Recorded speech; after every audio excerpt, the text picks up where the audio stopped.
Hey YouTube, MrRampro here. Got another knife review for you. This one here is on the Cold Steel Recon1. And let's just go ahead and start by saying impressive. Extremely impressive. This blade is outstanding in my opinion. If you have the ability to carry something full size in your system, I would look at this definitely from a couple of different standpoints. I would look at it from the standpoint that the financial side of the house, that this blade here is definitely it's well under $100. I think I paid $56, $57 for it. Definitely in the right price point as far as that goes, and competes really strong with a lot of these other guys, or a lot of these other folders, and a couple of fixed blades. So I would definitely recommend this to quite a few people. I mean, I know that sounds silly, but I'll definitely give this full endorsement. This thing is solid. Lockup is freaking tank-like, and just sheer size and the ability you get with carrying something like this, I think is definitely worth the $50.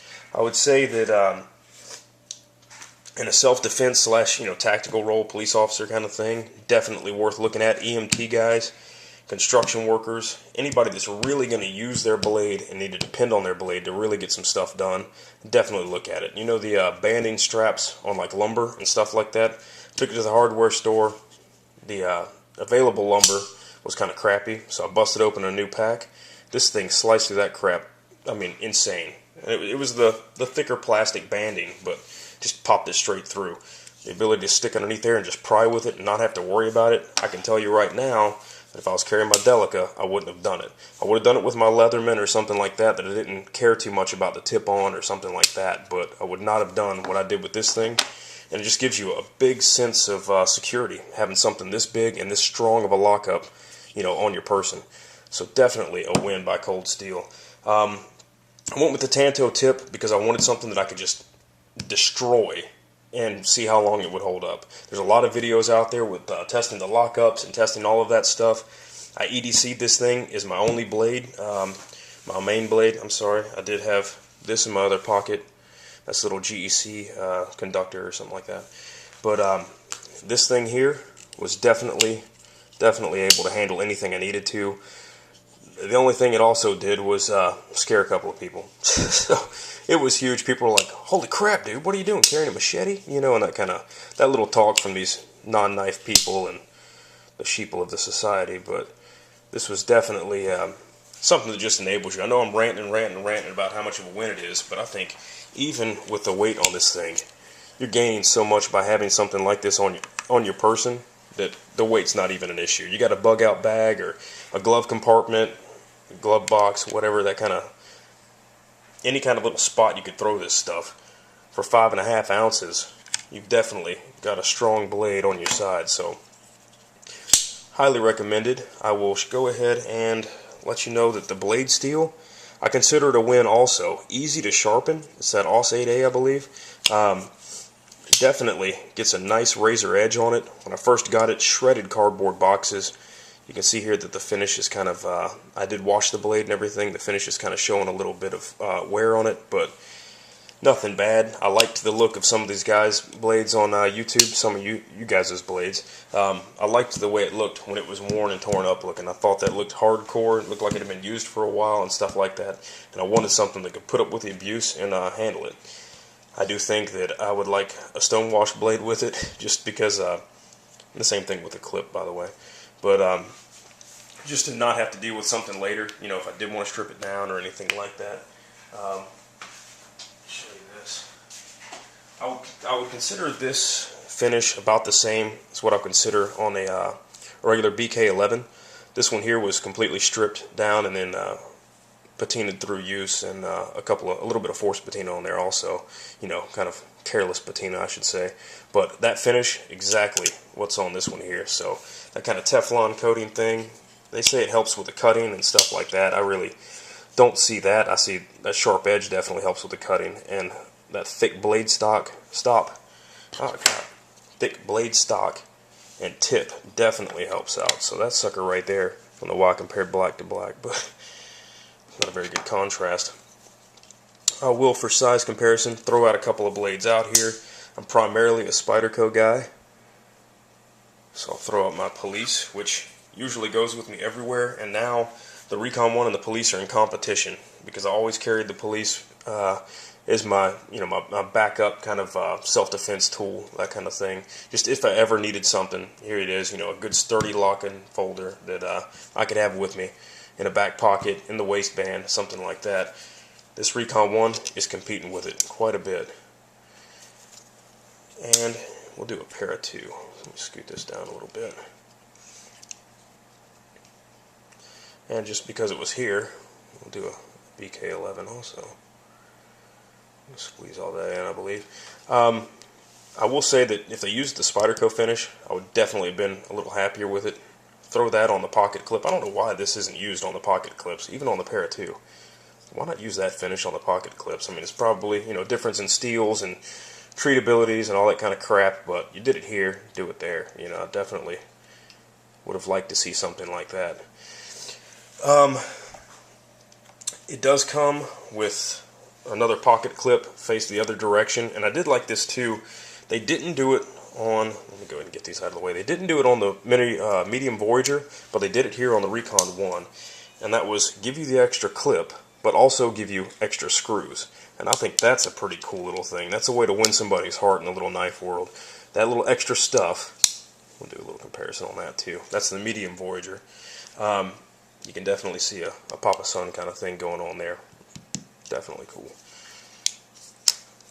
But that's how you win the hearts of these knife guys. Doing that little extra stuff, doing the cut videos that they do, sending out the catalogs of these DVDs, demonstrations, and all that stuff. That crap's awesome, man. I mean, I don't doubt 1 second that 100% of that's real, because I've seen them struggle through, cutting through a water hose or something like that, and you're like, okay, seriously, you should be able to cut through a water hose a little quicker than that. But that just shows the realistic side of the house. They've been using that blade and stuff like that, so I think that's kind of cool. The extra screws went a long way with me. The lanyard hole definitely fits 550 cord fairly well. Obviously, not too many are competing with the Para 2 on that, but definitely cool nonetheless. You do have takedown construction. You have a center pin here, and then 2 male screws that go into a female adapter in the middle. And that you can use that for your takedown. You got your stop pin here, which is definitely the backbone behind the triad locking system. But that pin looks like it can handle quite a bit. And that's another thing. That noise, that's freaking sweet. That lockup is definitely not mistakable. You've got it. I mean, let's see, I'm trying to... Not near strong, not near as hefty of a blade either. But this sucker here is just hardcore. I mean, that's great. You do have to push, just like in the medium Voyager, you have to push quite a bit to unlock it. What you guys will know, you guys will notice when you get one, and when you fondle one, whatever it is. But you got to push that quite a bit, and when you first get it, you're not used to it. If you're like me, you've carried nothing but the Spydercos primarily as a locking back knives. You barely push it, it releases. It's just there's nothing to it really. Could possibly be done. I'm trying to force myself to unlock it now, which I don't really see that can happen, but at the same time, it doesn't take very much pressure to unlock this thing at all. So the lock actually, I mean, here we are barely pushing it, and it's coming disengaged. You barely push this thing, it's still rock solid. You've got to seriously push it. You can see this other part of the lock bar coming out right now. You got to really push it, disengage the sucker. The grip on this thing does have 2 G10 slabs that are solid G10, which is great. I wish they would have done that with the backspacer too, just for wear and tear and scratches and stuff like that. It is an FRN kind of Grivery insert here, if I'm not mistaken. Well, I'll say that. No, yeah, it is. But the solid G10 slabs with no little steel inserts in them, that's really great. I like that too. And you still have just such a solid folder. The grip on this thing is insane. The 2-finger choil here is great. No real jimping, but like in the mini Voyager or in the medium Voyager, that finger choil is so strong or so deep that you really don't have to worry about sliding up. That's the same thing with the Recon1.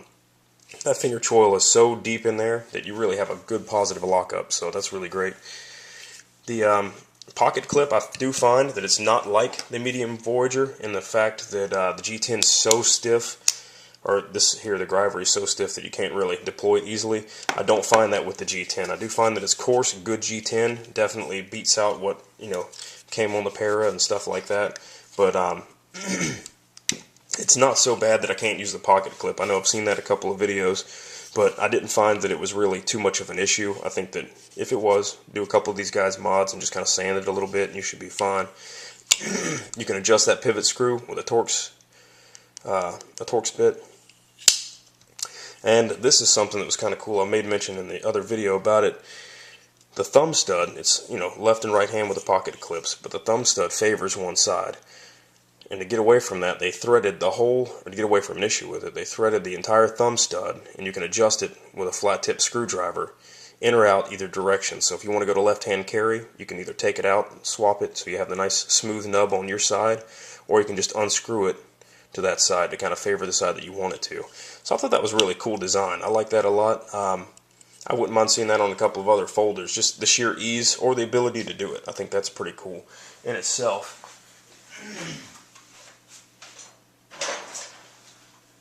I apologize. I'm trying to find something else for comparison. I don't see it on here. But the SOG Auto Clip, it has something kind of like that where you can move the thumb stud where you want to. I show that in the video out there, but you can look up the SOG Auto Clip, and it has a slot here where you can adjust the thumb stud wherever you want it to go, you know, in this area. And I think that's pretty cool. You don't see that very often, that just a little extra attention to detail. Quality control on this sucker is great. No gaps anywhere. Definitely impressed with what they're pushing out of Taiwan. And this is a Taiwanese blade. Don't really find it to be an issue. All my Spydercos, for the most part, are made in Seki City, so I can't really favor one or the other necessarily, but just great lockup, guys. I would definitely recommend this. I wish I would have had this on the deployments I went on with the Marine Corps. I definitely wish I would have had a blade like this. This thing would have made me feel a little bit more secure. I did have the blade shape. I carried this CRKT Ed Halligan Stiff Kiss. This is before I was really into knives, but I just wanted a little boot knife to carry with me. Definitely a great blade shape to have on deployment too, just in case you're there. But you can just see the size-wise. I had that and a Gerber Easy Out, and those were my deployment blades. I wish I knew more. You know, I wish the knives that I knew about, or I wish they were on the market, because I definitely would consider this if I was heading on deployment somewhere. I know with a lot of guys going to Afghanistan here in the near future, or that are already over there, definitely something to look at. And you know, put it in a care package, do the, you know, Adopt a Marine or Adopt a Soldier program, and send it out there. I do have to admit that I've only done that once. I apologize, because that's almost that's kind of crappy. I really should have done that, be doing that more. I really should. But you know, you buy a blade, donate it to a soldier overseas or something like that. Definitely, you know, $50 gives these guys a little bit of security. That's freaking sweet. Overall, definitely a win. Don't have any problems with it. The lanyard here, I would say you need a fairly hefty lanyard to really be to use it. This is how I use this one here, just wrapped around the pinky, just for a little extra, if you know, just in case. But that's if I use it. Just trying to hit on everything, because I really want you guys to understand that this blade is definitely great. So definitely check one out. At least hold one. Just kind of recognize the authority on that one. That thing's just insane. So you guys be good. I definitely appreciate you watching, and have a great day.